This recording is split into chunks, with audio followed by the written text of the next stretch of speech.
Siapa yang sionya sio ayam?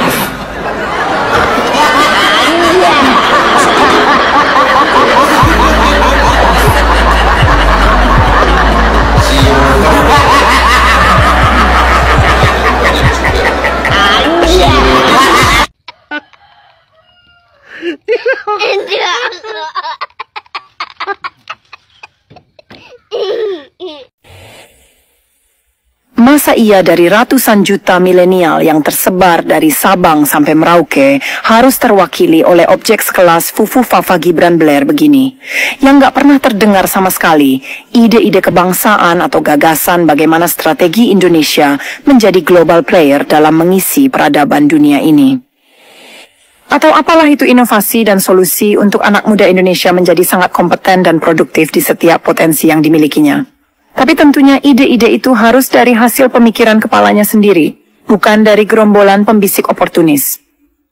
Gibran Blair ini, jangankan untuk menciptakan ide strategis untuk level nasional, ini hanya sekedar untuk menjawab pertanyaan dari audiens forum saja, selalu blunder bahkan lebih banyak gak menjawab, lalu ngacir dengan 1000 alasan yang gak etis.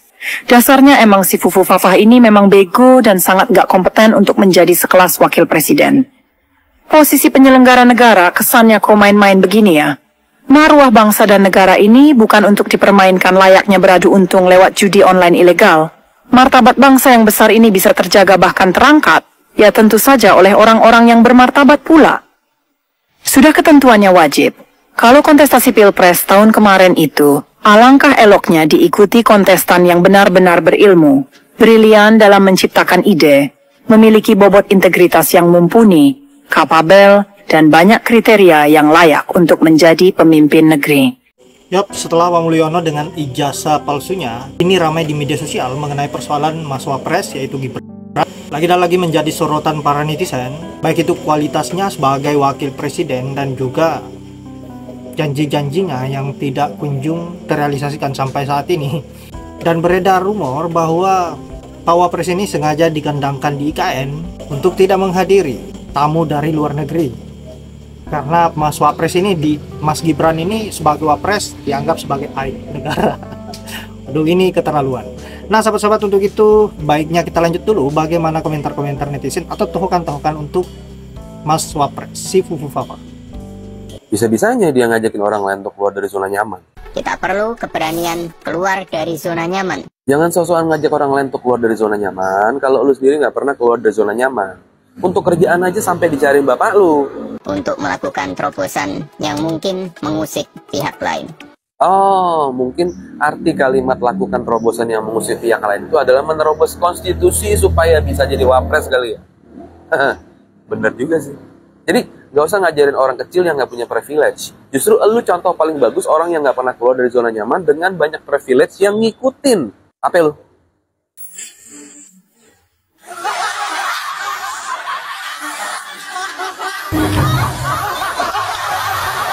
Men, lihat gak tuh video tadi?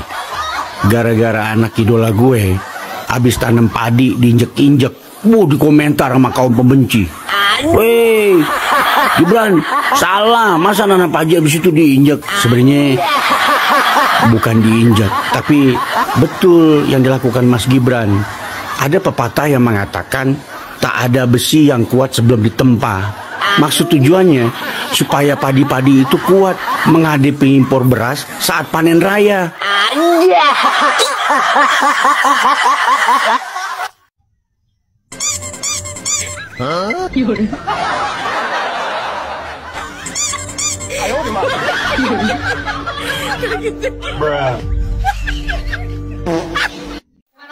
Mas Gibran punya sesuatu untuk kita yang akan kita dengar dan kita rekam bersama-sama. Saya akan langsung ke Mas Gibran untuk menyampaikan apa yang seharusnya kami dengar. Tiba-tiba. Bapak-bapak, ibu-ibu di sini ada anak-anak yang stunting nggak?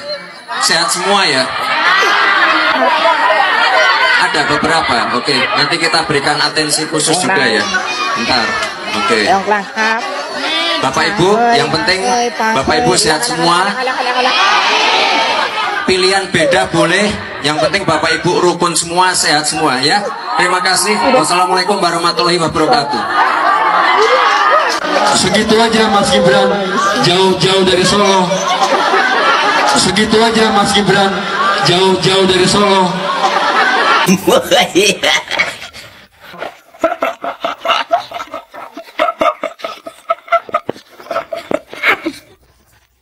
Kata Bang Ade Armando kayak gini, Gibran wapres terbaik sepanjang sejarah.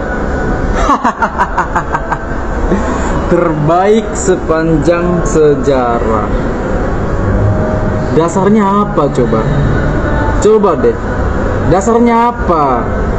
Sehingga bisa disimpulkan menjadi yang terbaik.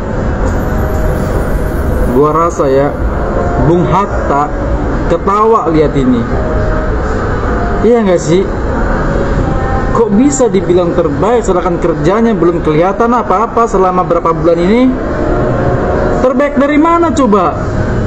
Membedakan asam sulfat sama asam folat pun tidak bisa. Setiap ada pertanyaan tidak pernah dijawab dengan benar. Terbaik dari mana?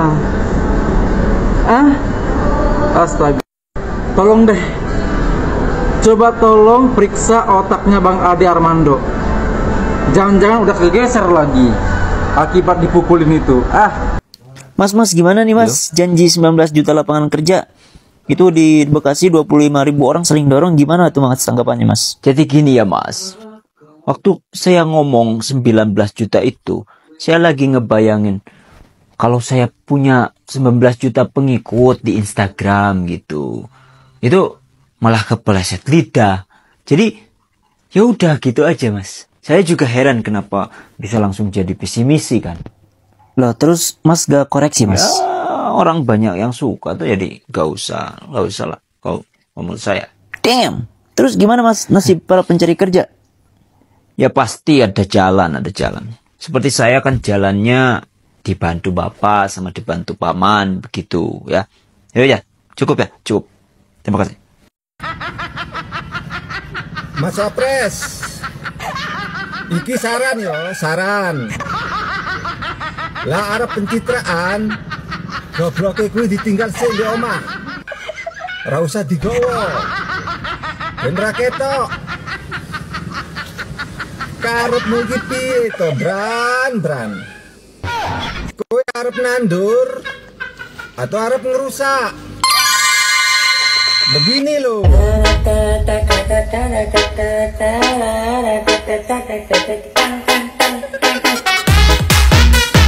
Ya, tapi mungkin ketidakhadiran Gibran dalam 2 acara penting kemarin itu ada yang membela. Kan bagi-bagi tugas, mungkin ada yang membela seperti itu. Ya, silakan saja jika ada yang membela seperti itu. Tapi sekali lagi, ini bukan soal bagi-bagi tugas. Tapi sepertinya memang ada gejala atau indikasi bahwa Gibran dianggap belum pantas untuk hadir di acara penting seperti kemarin. Makanya, Gibran ini lebih memilih menanam pohon di IKN.